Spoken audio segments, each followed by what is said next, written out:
in what I hope will be a great series of webinars. The first webinar topic is surviving and thriving in a remote work environment.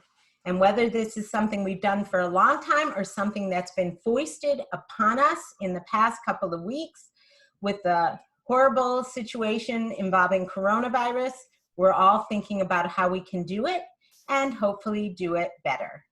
So welcome to all of you. I believe we have about 160 people on the video conference today, and we should be broadcasting live on Facebook as well as through Zoom. So just a quick check if we're live on Facebook as well. We are live. So I am so grateful to have this team of power panelists with me today. I feel extremely fortunate that I'm able to invite the team that's sitting before you virtually. And I'll have each of them introduce themselves. But I wanted to say that we bring you a range of people with a breadth of remote work experience to help you learn how to do your job better and to think about remote work not just as a team player in your company or school. We know we have teachers or hospitals. We know we have healthcare providers, but also as a human being. We'll talk a little bit about that too. We welcome a number of members of WE, which is Women Empowered to Enhance Wellness. It's a group that was founded a little over a year ago. Many members have joined us to talk about remote work. And then we have a technology member. We have folks from some terrific companies, some who are experiencing a downturn due to coronavirus, some who are experiencing an upturn. And then I also invited our resident expert, Sasha Connor. When I first worked with Sasha, it was when we were teaching together at Lehigh University, and then as a client in innovation at Clorox. Sasha built a remote workforce in innovation at Clorox, and then became that company's resident expert, and recently has launched her own company, Virtual Work Insider, which it happens to be a very timely moment to do so. So she too will share lots of expertise with us. So I'll start by just saying I'm Lisa Kent of Luminations. I'm thrilled to have you all with us and hoping that we can bring a little bit of the bright side to your day today. We know you have lots of other ways you could be spending your time, and we're happy you're here. And just looking at the panel, I'll ask Michelle to introduce herself first, tell us about her experience and specifically her remote work background. Hi guys, I'm Michelle Mohammed. I am the Chief Sales and Marketing Officer for DSE Healthcare. And at one point in my career, I spent 9 years working remote as a marketing consultant.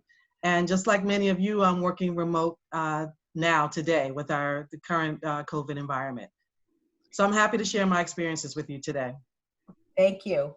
I should say that we already learned a very key tool on Zoom today that we could actually touch up our appearances to you, and it's under video and settings if you want to use that going forward. Janet, will you introduce yourself? Absolutely, Lisa, thank you. So I'm Janet Carter-Smith. I am an SVP of Client Development for Kantar Consulting. And my experience working remote is about 15 plus years.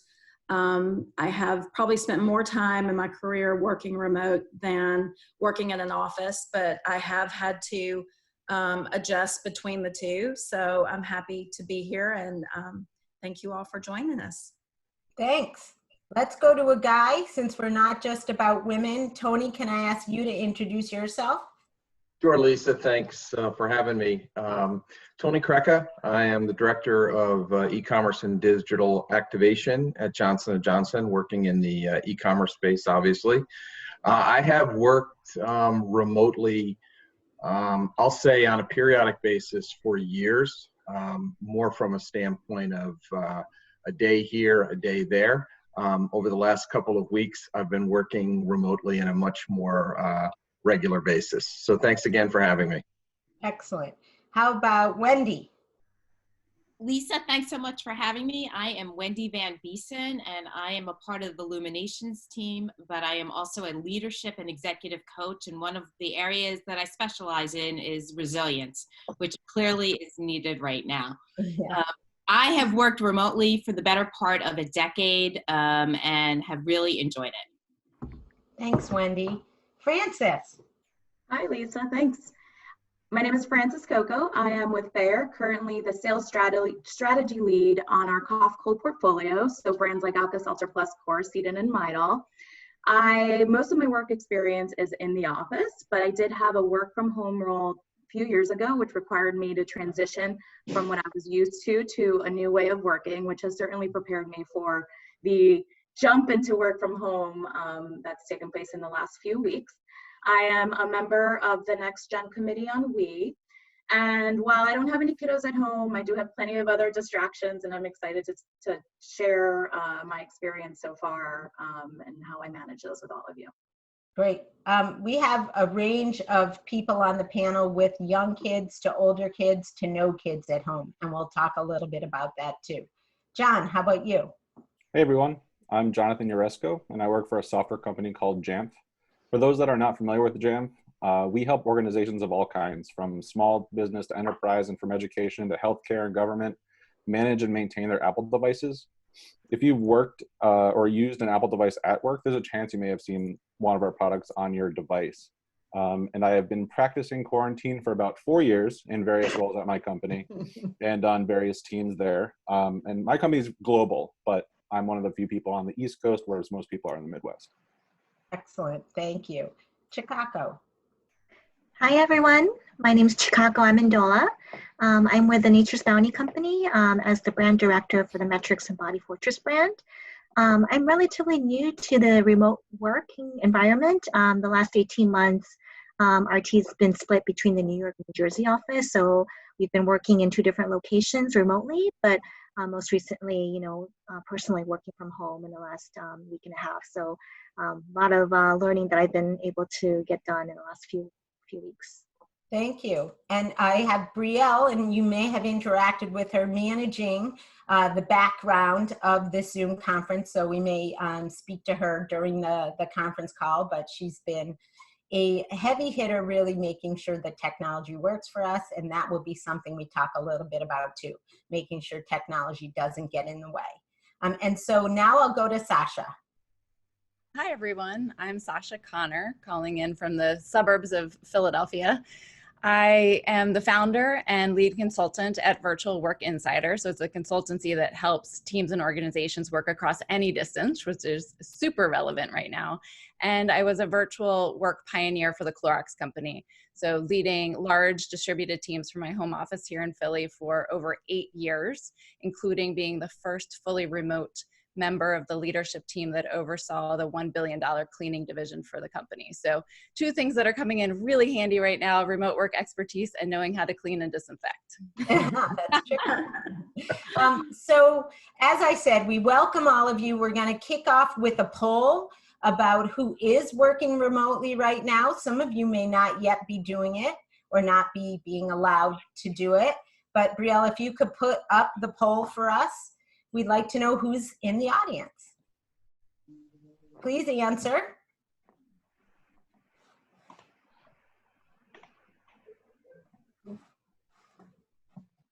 And submit your response. And Brielle, when we have a summary, and do we know how many people are on the call or how many people are answering? Currently, we have 107 attendees, and we're also live on Facebook. Okay. I am getting some feedback that for some reason people are having an issue seeing the Facebook Live video. However, I'm wondering if it will post after. So if you're in here, don't worry about it. I'm trying to fix the issue, but I think it may just post at a later time. But right now we have 117. Yeah, okay. 117 total people.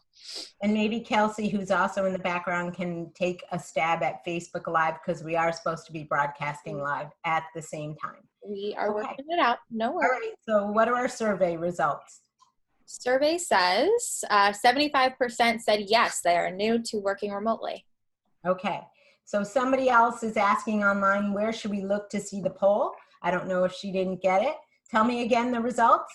So the 75% said that they are new to working remotely. Okay. So that's our audience, people who have not done this often or learning how to do it. And that's exactly why we're offering this webinar, because at Luminations, we've been doing it for 20 plus years. And all of the folks in the room with you today have been doing it for a long time too. So hopefully Aisha, who asked about the poll, saw the responses, but mostly we have new to remote work. So we're going to start with something that I asked the panelists to answer for me prior to this actual session, which is if you had to give guidance, one word of guidance, one line of guidance to folks who are starting out in the remote work world, what would you suggest? And then we're going to put up a couple of slides, which are our joint suggestions and mine to you. Can I maybe ask Janet, will you start us off with your guidance for people who are starting the remote workforce world? Yes, thanks, Lisa. I think one of the biggest pieces for me is when you transition from working in an office to working remotely, you have to find something that gets you in the work mindset. And typically a routine that if you're going into an office, getting up, taking a shower, maybe eating breakfast, maybe working out, and then the commute gets you in a headspace to know that you're going to work. So in the absence of that, you have to find ways to do that working remote. And I think it really helps to kind of prepare you mentally for your day. And so for me, it's getting up and showering and putting on comfortable clothes and reading through the daily news, having a cup of coffee, and that's the way I get my day started. But I think whatever it is for you is really kind of, it's important to set that routine because we are, you know, in the same place. So separating it some way by getting yourself into that mindset is very helpful. That's helpful. And we heard that from pretty much everybody on the panel. Carving out a routine, a time that you're going to work, whether that time is 9 to 5 or not, depends on where your team is and what your management can do and whether you're homeschooling children, frankly. But also carving out a space, even if you're in a 650 square foot apartment in Brooklyn, and I know we have some people on the conference call today who are, finding a space, which is your workspace. We also talk about establishing priorities and a to-do list for each day that you're going to be working, just like you would in the physical office. So I'm seeing something that says webinar is now streaming live on Facebook, but I saw that before and we heard the complaint that some people can't see it. So I'm hoping that those of you on Facebook are now seeing all of us and our panel, and we're talking about guidance for people who are new to remote work. I'm going to ask one more panelist if you want to jump in here, and then we'll put up our first slide. Anybody else want to take this one? John. So the biggest thing when you're transitioning, in my opinion, would be your mental and physical health.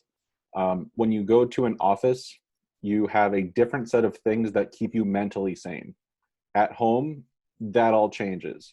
So you kind of have to onboard yourself to a new environment, whether it's the physical desk, like Lisa mentioned, where you have a physical workspace, or if it's something dealing with distractions, where you have either like a curtain or something similar that makes you feel like you're at a different, or you're at a workplace, not at your kitchen table, at your breakfast bar, on your couch, on your bed. Those are all really comfortable, but going into the physical health aspect of things, on your couch repeated for a week is going to destroy your neck and back.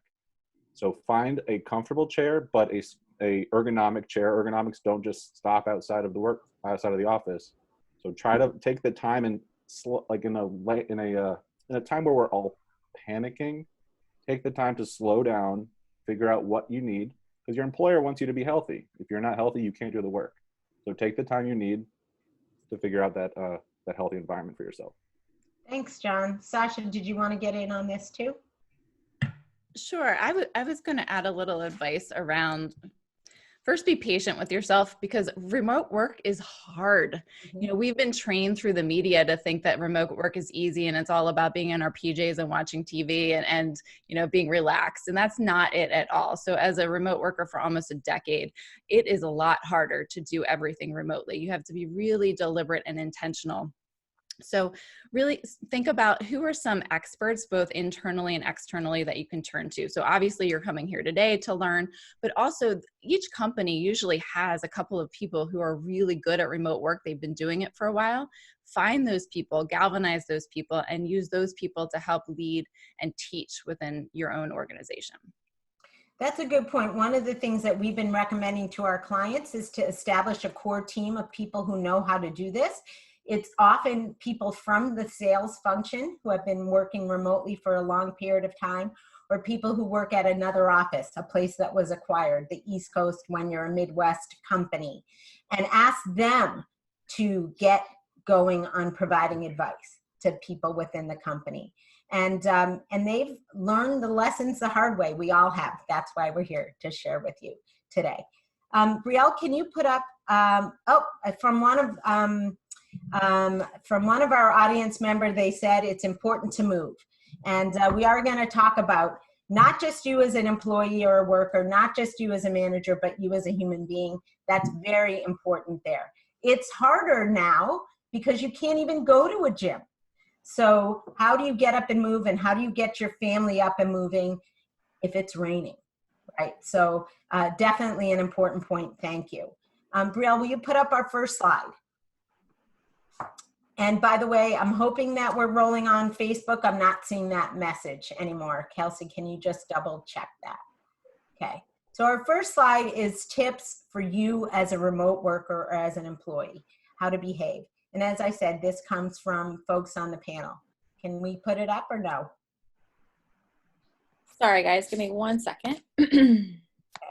And while we're talking about that, there we go. Okay. We'll talk about technical issues. And one of our pieces of advice is second to last, learn and deploy technology.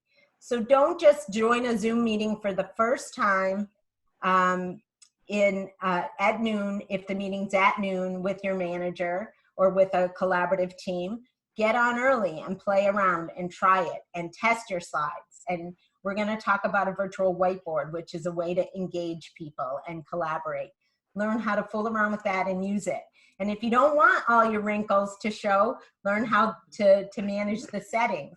We didn't put them up, but we all could have put up the Golden Gate Bridge or the mountains behind us if you want a background other than your surrounding.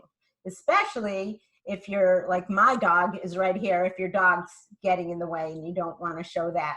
Or if you're Jimmy Fallon, if you've been watching his shows and his daughters come sliding into frame probably every 5 minutes. So here are our pointers for you as a remote worker or employee. Start every day in your virtual office. We talked about this.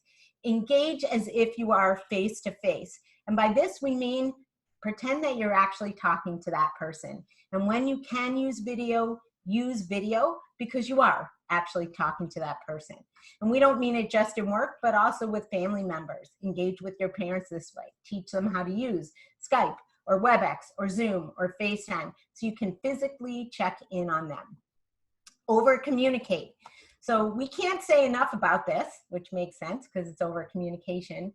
We need to make sure our expectations, our observations, our deliverables are very clear, and the way to do that is to over communicate. As a worker, check in often and make sure that what you're doing is what your manager wants you to be doing, and prioritize and align on priorities. And importantly, get feedback. Get feedback more often. I just saw a note from Catherine. I'll address that in a second. Get feedback more often than you might do it if you're waiting for a quarterly or an annual review. Get it every week because you may not know if your behaviors are working well or not. So Catherine Murphy, who's also on the Illuminations team, just sent me a note in chat and said, but be careful because we're all hogging up all the bandwidth with all this video chat. And if you don't need video for every meeting, maybe think about whether you need to do that. the last point here, we also talked about keep a to-do list and own it. So now we're going to go on to our next topic, and that topic is how do you manage and motivate people when you're a team leader, or even when you don't have power as a team leader? Second slide, to get your team engaged and have them be collaborative. Let's take this down and we'll hear from our panel.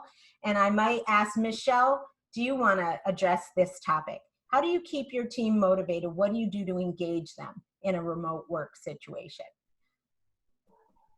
Well, I think one of the ways, one of the things I think we have to remember is that in work, you also have, if you're in the office, you also have the water cooler, right? So you have time to get up and talk to people personally about things. But in remote, you don't have that opportunity. So you need to create that for yourselves. And, you know, some people use instant messaging apps within their companies to make sure there's a place where you can talk about, you know, other things like recipes or what you're doing to keep your kids from being bored. Just making sure that you're having some interactions outside of work so you don't go crazy with the isolation of all this remote work. So that's one thing, is keeping people engaged outside of just the work. But the other thing is just, I do say that I agree that you don't have to use video if it's clogging too much or if it's unnecessary, but you do need that human interaction. So some of your meetings should be video with your team just so you can, you know, connect with them and feel the same way you feel when you're in the office. The other thing I'd say is really just, you know, we're a small office, so we just make sure that we have everyone's phone number, so we have a group text going.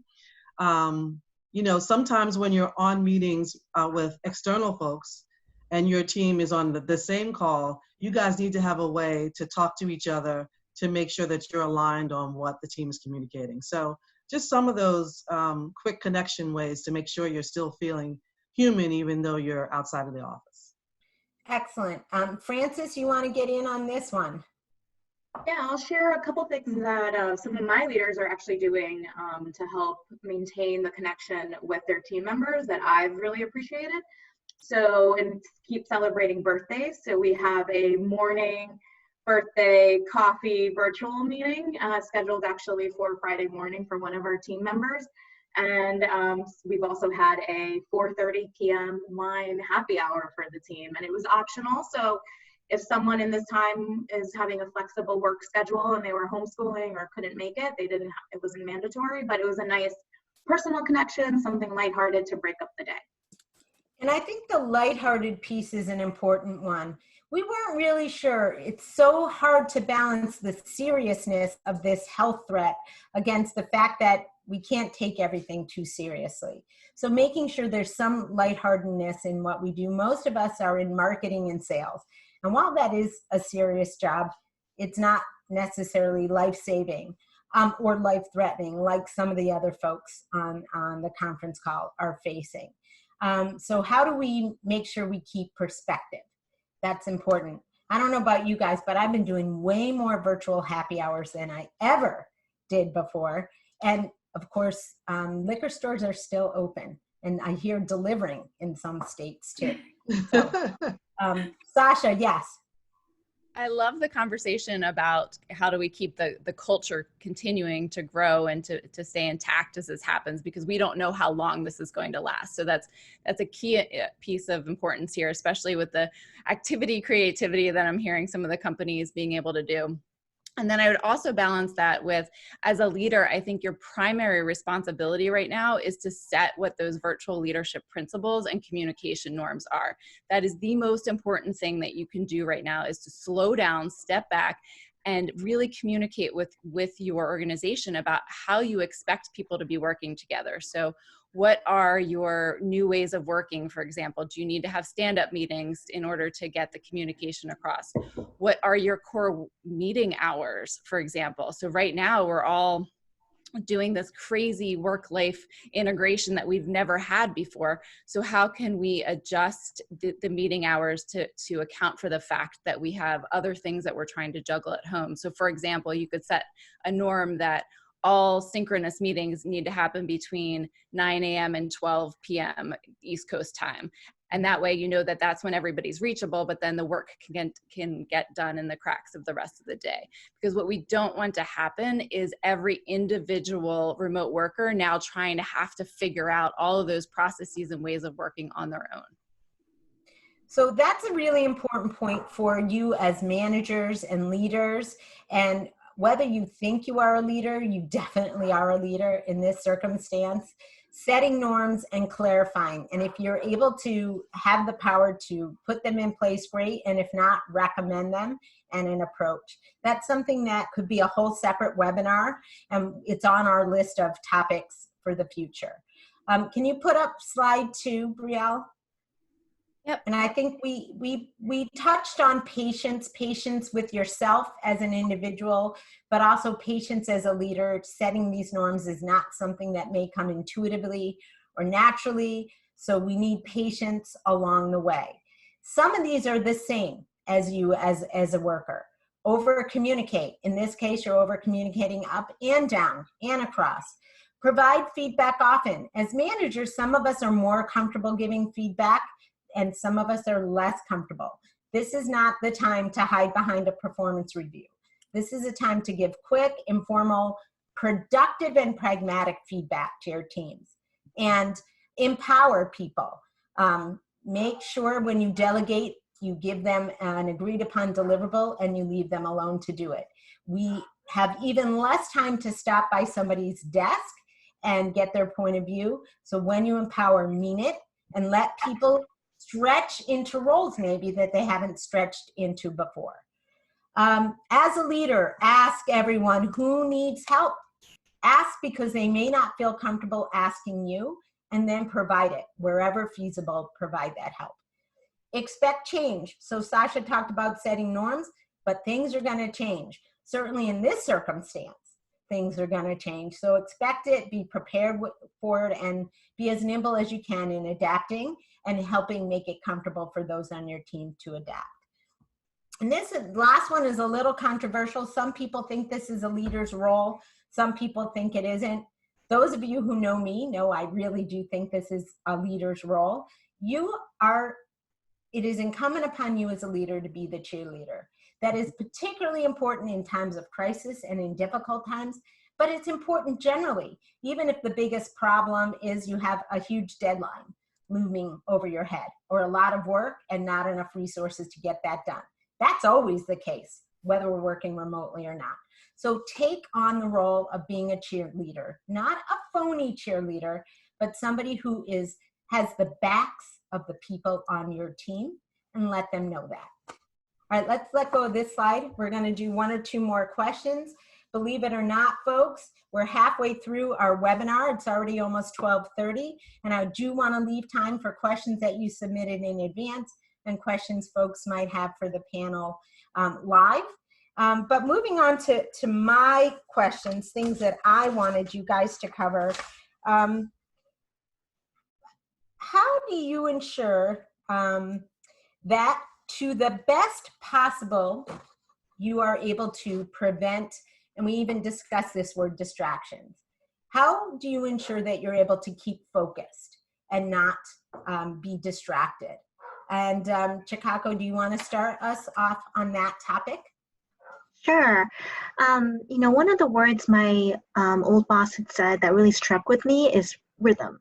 I think that like when you start working from home and when you don't have the day-to-day contact with your team or, you know, your coworkers, and you don't know what else is working, where they are and whatnot, I think it's really important to establish rhythm with your team and with your cross-functional. So what I do with my team is that every morning, you know, we all have little kids. So we're all like, you know, struggling to get, you know, through the morning and feeding our kids and whatnot. So we message each other and say, hey, how's it going?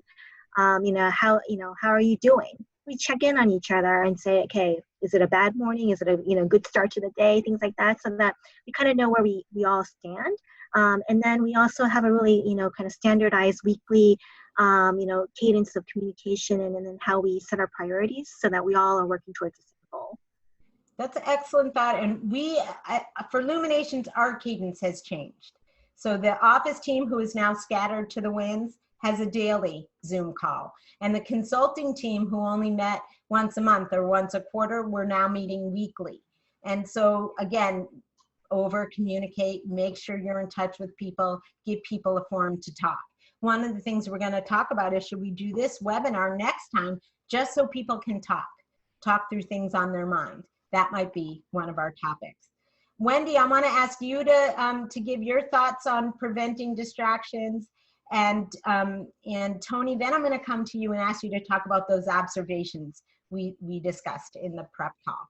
Wendy. Terrific. So I think one of the areas that we were even talking about yesterday is this really a distraction, or is this just out of the ordinary? And so I'm going to talk specifically about where we are today versus just working from home, because this is the area dealing in the COVID-19 environment where it's really challenged, because some of us are dealing with kids at home, others are dealing with elderly parents. We're concerned about what's happening in our immediate world versus what's happening in our towns. And so I think, which we've talked a little bit about, is to show empathy. Empathy for yourself, empathy for your coworkers, empathy for your employees. And so I think to understand that challenges are going to be happening. You could get a phone call. And so I think the best way to kind of deal with that is to say to people that you're communicating with, hey, I know we're going to have this hour. Does anyone have anything going on at hand, so that it's recognized? And so that gets into the over communication. And I think it's just about identifying what those distractions or issues are, acknowledging them, saying this is okay, and then empowering people to act as they need to during the day. That's a good point. When we did our panel discussion only, we talked about, are they really distractions, or are we just, especially now, fully integrating life and work together? And if we are, then a kid or a dog or what your parent, my mom called me in the middle of our call, and my mom's 82. I wanted to take the call. That's not so much a distraction today as it is just an integration. At Luminations, for many years, we've had a no apologies rule. That is, when we're on the phone with each other, you never get to apologize for noise in the background, whether that's a partner, whether that's a child, whether that's a pet, whether that's a fire engine if you're in New York City. We all know life goes on. And I feel like that no apologies rules for everyone now. And as a good manager and a good team member, you need to remind people that that's okay, especially now. One of our questions, I don't know if we'll get to it, was, is this remote work situation, what Sasha's calling rapid remote work, this urgent transition for the whole world, different from remote working in general? And I think there's a lot of precepts we can take from remote working in general that are helpful. And then there are going to be a couple of things that are just different. And one of them is life is going to happen more than it might happen otherwise. Wendy, I'll let you take that. I'm going to put up the third slide, and then I want to go to Tony. Sure. And I think we talked about this before, and just as understanding where we are in resilience, I think what's different about this is the emotional toll and where we are. When we think about uncertainty, there's different levels of uncertainty. So like a level 1 uncertainty is the virus is abroad, it's not happening to us. The level 2 is it's here. And so in our brain, what happens from a neuroscience standpoint is that we become more alert, and then the alarm bells start ringing. And then level 3 is, wow, the virus is here, like in our neighborhoods. Alarm really goes off, like our amygdala is hijacked. And what that does is it decreases our mental functioning. So I think when we think about working remotely here, if we are working in a level 3 because a loved one is diagnosed or something is happening, you're not going to be able to do as much work unless you're able to reduce that. And that comes with intentionality. So my research suggests, and just in working, that this remote environment under COVID is different than a normal work environment when you're working remotely. Thanks. And there again, patience whether it's for a team member, an employee, a partner, in your house, out of your house, matters a lot. Can you put up the third slide, Brielle? Yep. So the third slide is just tips from us on thriving and seeing yourself as a human being. So when we say manage your workday, we mean it's easy to get sucked into the vortex of working all the time when you work remotely. Those of us who have done this for decades know it's hard to separate work and home life. And so you don't necessarily have to be on call all the time. We have so many great technology tools now, whether it's Slack or text or video, that we could be accessible. You don't have to be. Set that workday, and as Sasha said, set the norms with your teams. Stay healthy physically, mentally, and emotionally. Certainly physically is on everybody's mind today, but this is also a big emotional challenge for all of us. There's a lot of anxiety out there. How do we deal with the launch of a new product when we might, and this was the call I got yesterday, learned that someone close to us passed away. So how do you do that? Rotate the pain. This really comes from global remote workers. Don't ask just the folks in Asia Pacific or just the folks in Latin America. Can you put it back up, Brielle? I'm seeing it as not as a slide. To be the ones to get up in the middle of the night. If you're dealing with a global team, rotate that pain. Sometimes it's you, sometimes it's them. And if it's just people on the East Coast and West Coast, J&J, Neutrogena, and Aveeno working together, rotate the pain. Do it really early in the morning for them one time and late in the evening for you another time. Welcome those you love and don't apologize. I already talked about this, our no apologies rule. If somebody comes into frame and it's a loved one, turn around and give them a hug and don't worry about it. Be a constant learner. One of the bright spots of this situation for us is that we've all been able to identify classes we wanted to take online and absorb them, whether they're about technology, whether they're about marketing, whether they're about trends. And you're here today to learn. So absorb as much as you can, be a constant learner. Talked about keeping perspective. Remember to have that sense of humor. It's hard in tough times, but this is just work. And there are other things that are more important. And remember that. And finally, give yourself a break. This is about being patient with yourself. You're not going to get the office right. Maybe you're not going to get up and do your hair every morning. In fact, some of us, it will be a very long time before our hair looks good. But we now can use that filter that makes us look a little better online. Still encouraging you to get up and get dressed and put on your face for work. It will help you get into the frame of mind. But if you screw up, if you don't get it right, if you don't get enough done, it's going to happen. Give yourself a break. All right, that's it for our 3 slides. I want to go to Tony because in our prep, we talked about some observations of what are we seeing happening in the workplace today. And I think he very eloquently put it together. Sure, thanks, Lisa. And then also want to thank Brielle for getting me back online here. So a real-time example of plan for technology challenges. I think what I've seen over the last week or so is that there's an impact to everybody. So I think that that's pretty obvious, but you need to keep in mind if you're feeling the need to ask for support in a certain way or to block your calendar in a particular way because your schedule has changed, you should feel very confident in doing that and as we've been talking about, over communicate it, right? From my perspective, I feel very fortunate, dealing with some significant change in work environment for sure. But my company has been very proactive in communicating new norms. And also, while I have got a house full at home, I've got older kids who are very self-sufficient and are coping with this very well. They understand why they need to do this, right? My wife works remotely and has for years, so she's sharing tips with me on do's and don'ts. So my transition, I feel, has been pretty seamless, and yet I know how disruptive it's felt. For me, the struggle is Monday was my day to go to the office and kickstart the week. And I've really struggled with not having that these past couple of weeks. The rest of the week gets a little bit easier. But what I've also seen from coworkers and business partners is there are real challenges when all of a sudden you're homeschooling. You know, I've got coworkers who are having to block time just to make sure that their kids have an hour to prep on their online learning. And I think that that's one that's been, you know, it's gotten a lot of play in a lot of different ways. We've talked about it pretty openly here.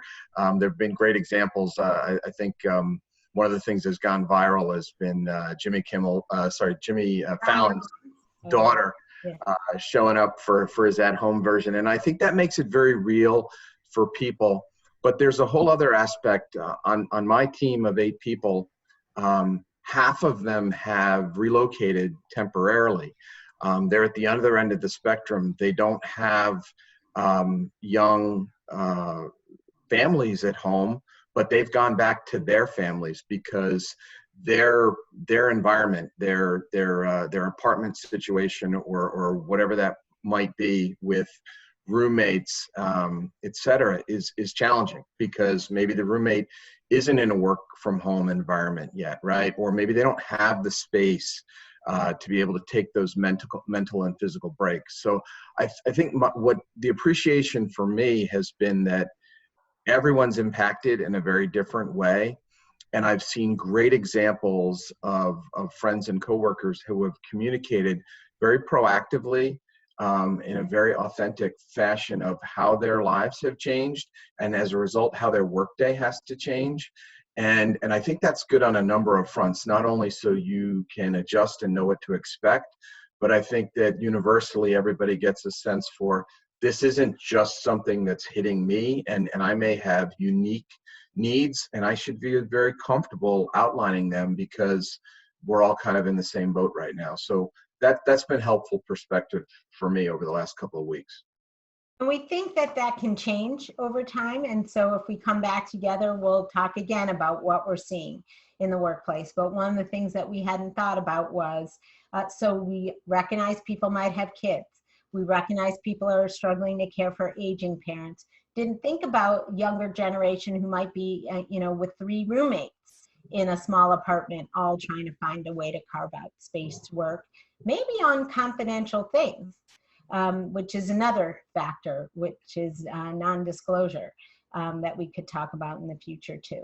I had another question that I asked the team to address, and we're not going to get into the details of technology, but by now, a week or 2 in, we all have our favorites, and you probably already had your company approved and have used and ruled in and ruled out technologies in the past. Whether you're using Skype, or whether you're using Zoom, or whether you're using WebEx or Microsoft Teams, all of them have their pros and cons. One of our pieces of advice to you is learn the software. They all offer free tutorials, or you can sit with somebody virtually on your team and walk through the screens. Don't learn it while you go, learn it before you're using that software, and tell friends and colleagues what you like and why. There will be glitches, there always are. You saw it today if we weren't streaming live on Facebook. But try new things and then make sure you let people know. From an effective meeting engagement standpoint, we all like the whiteboard function. It's on all of those tools. And we, if we can put it up, we'll just share it with you. If you're not using whiteboard, think about using it. Think about using it to tell your story and asking other people to vote for you. Brielle, just make a little smiley face or something there. And so typically you'd be able to, now you want to add a hair, you'd be able to collaborate and add the hair. You'd be able to vote. We did a really complex. Sorry guys, I'm not great at my graphics over here. But you get the idea. And this allows people to participate and shows that you're engaged and you're thinking with them. And if you don't love this tool, there are other tools like it. So when you find the software you love, learn those kind of collaboration tools. Before we go into our last few survey questions, anybody else want to contribute something? I see, raise your hand if, yep, Sasha. I just want to build on the leading effective remote meetings topic, because that's what we're all going to be doing all day long for the next however many weeks or months. And I have a plea. I have a plea for you all. If you're about to call a meeting, sit down and think out what your agenda is. What is your purpose? What is the outcome that you want of the meeting? And what is the least amount of people that you need to make that decision or move forward? Or even, do you need a meeting at all? And the reason I'm putting out that plea is because of everything we just talked about right now in terms of how we're being pulled at for time for work, time for home, time for caring for elderly parents or our children. And, you know, we get in the habit in the corporate world. I was in CPG for 14 years of calling meetings and getting in meetings and having hour-long meetings when 15 minutes could have worked. So this is the time. Is, Sasha. Oh, sorry, consumer packaged goods. So, you know, large consumer packaged goods companies. So this is the time for you really to think about how to have the most productive, shortest, efficient meeting and facilitate it really well. That should have been in our slides too. We'll add that. Make sure we have an agenda and deliverables for any meeting, and only call a meeting if you have to. We'll go to John, then Francis, then Janet. Go ahead, John. Just bouncing off of what Sasha just said about having the effective meetings, having them timely. The first couple of weeks, you're gonna struggle. You're going to see weird things happen. You're not going to be used to a software. So take the time. Everyone at your organization that was not working remotely is now working remotely. You're all in the same boat. So be patient with yourself. Know things will be quirky. Be patient with others as well. But planning ahead and being proactive, as Sasha mentioned, is going to eliminate all of those unknowns. Thank you. Francis. Yeah, actually, that's a perfect transition. One of the things I've been giving a lot of thought to is what can I do differently in how I work that'll help my colleagues who require an even more flexible schedule. And one of the first things that came to mind is really being more proactive when I need to work, when I need input or I need to collaborate with team members. We have a culture where we tend to work very fast, and it's not fair to expect someone to reply to an email that same day because you didn't plan your work accordingly. So I'm really trying to make a concerted effort and encouraging colleagues to plan a little bit further ahead, along with the prioritization of what's the critical work. And that's a good point. Even if it's not remote work, let people know your expectation of turnaround and plan better so they're not backed into a corner. Janet. Yes, I think kind of piggybacking on some of the great comments around planning your day and no apologies is also, it's okay to communicate what your best times are. And to plan your work according to when you know if a project requires a lot of collaboration or your best thinking. Just make sure, if you can, that it doesn't conflict with other things that you know are going on in your house during that time. And it's okay to communicate that to others. And it's also okay to ask others, when is your best time in order to collaborate your best with your coworkers. So just one That's thing. even better, asking them. That's a great point. Ask people what's their best time versus assuming. Maybe it is going to be that, asynchronous conversations happen later, but those meetings that have to happen with a bunch of people on the phone together, ask what times are good. By now we know, my high schooler, he was supposed to have online classes till 12:30. They actually only go to 10:30. So after, not that I get to help much, but when I do, after 10:30 is good. And if my Zumba teacher who's teaching online can only schedule for 6:30 at night, I don't want to miss that chance. So that's okay too, right? Yep. Just ask people what times work best for them. And we'll add that to the list too. Good point. Anybody else? Yes, Michelle. So I just wanted to add that we should keep perspective in the sense that the fact that we're on this call talking about remote work means that we actually have work. Yes. And that there's a lot of people now that are being laid off in this environment. So making sure we're thinking about those people, checking in on them, you know, helping them out and having empathy as well. It's just something for us to be mindful of. It is, and one of the topics we're going to ask you to vote on for the future is, would you like us to do a talk about optimizing your LinkedIn profile and how to use LinkedIn? We could all be those people without jobs in the future. If we are, we need to be prepared, and if we're not, we need to be helping. So either way, that might be something, and we shouldn't be ashamed of it, that we always want to have our profile stay up to date, even if we're not planning to go anywhere. So that'll be on the list of potential future topics. Empathy, definitely a theme for today. I'll close by telling you about something that I saw on a chalk sidewalk, written in chalk by some girls down the street. But before we do that, we have a couple survey questions. Yes. Really quick before we go to the poll, there are some people who have asked questions. So if you want, I can read them and then have you guys answer them live. No, I think what we're going to do in the interest of time, I'm seeing what's on the Zoom webinar chat. Are they beyond that? There's a Q&A section. There are 2 questions in there. Actually, 3. And I saw you answered one.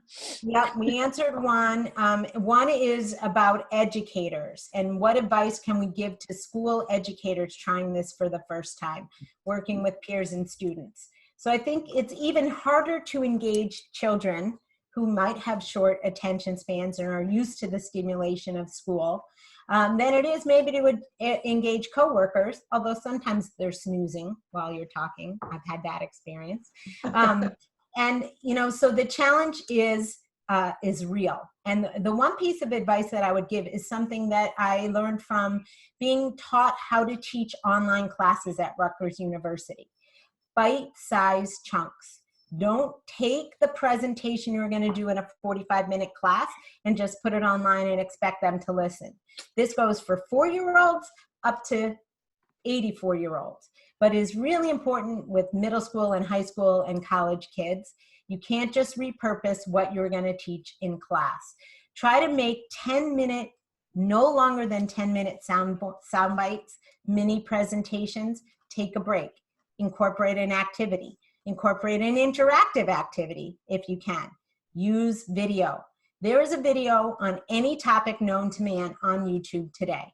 It is not hard to find it. So start to integrate that. And if it's not approved by the school, say, you know, I can't show you some things, but the school will have resources for you to access others. So I guess my number one piece of advice is, first of all, thank you for being an educator and undertaking this challenge.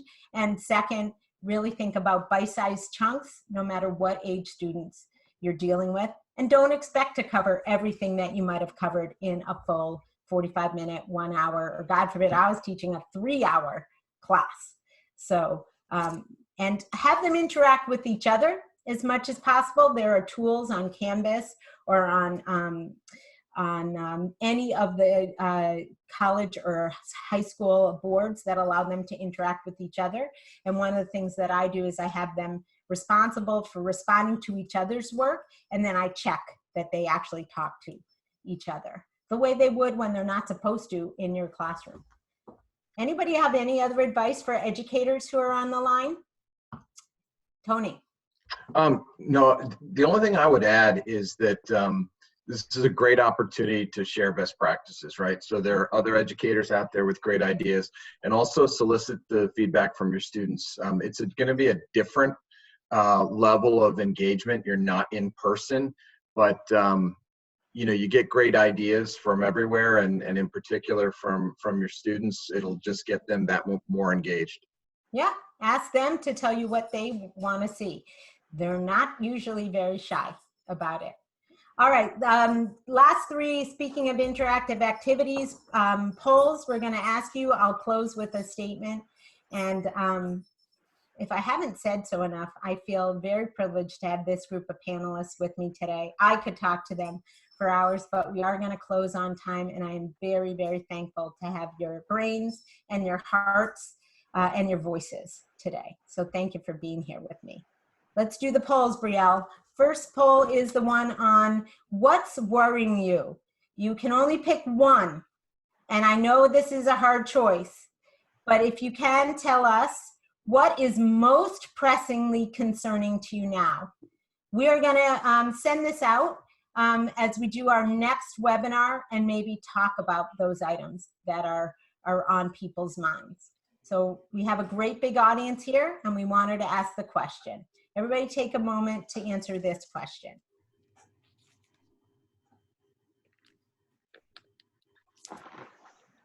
Okay, and then we'll in our next webinar, we'll release the results. And if you have a question you want to ask about 200 people in our general area, let me know and we'll add that to the next webinar. Okay, next question, next survey. This one is going to be about, was this a good use of your time? You spent almost an hour with us. Are you glad you did? And then, if we're doing it again together, are some of these topics interesting? If yes, check them off. And if not, send me a note or send a note through Zoom telling us what you want us to talk about. We may use the same panelists. We may assemble a different crew. It may be some combination. But I'm so thankful for the fact that usually when I ask experts to join me in a panel, they say yes. So when I'm curious about something, I ask, and when you are, you should ask us too. So, number one, based on your experience today, how interested are you in seeing future webinars from us? Please answer that. And then if you had to pick a topic, these are on our list today. And we might just do one that's a hangout, all Q&A. Please answer that and submit your responses. Okay. Everybody answer, Brielle? We've got a few more trickling in. Okay. Can you just give me the answer to question 1? Can you put that up? Hope it's good, but we'll see. I don't know that I can put it up, Just but tell us, very interested. Is it more than half? yes, 76% of everybody said that they're very interested, and no one said that they were not interested. So this Okay, is great. good. So we'll be back, and I'll look at the topics that you liked, and we'll welcome ideas for other topics. And just in closing, what I wanted to say is, I was getting ready to go out in my neighborhood, and as I mentioned, exercise is a challenge, so I had to go running, and for me, that's pretty darn slow. When I walked out of my door, there were 2 girls, probably 10 or 11 years old, writing in chalk on the driveway. And when I came back, quite a while later, they had finished what they were writing on the driveway a couple houses down from me. And I know there's a movement out there to get people to put positive things in chalk as we're all walking around now. So you should do this, and you should do this with your kids. What they wrote is this: also highly contagious. And they actually spelled contagious correctly. They said also highly contagious, kindness, love, and gratitude. So with that, I leave you all letting you know I'm grateful for you. I'm grateful for you being here with me, panelists, and for all of you attendees who listened in, and we'll be back to you soon. It's going to be recorded and available for those who couldn't attend if you want to share it. Thanks. Bye-bye. Thank you. Bye, everyone. Thank you. Bye-bye. Bye. Thanks, Lisa.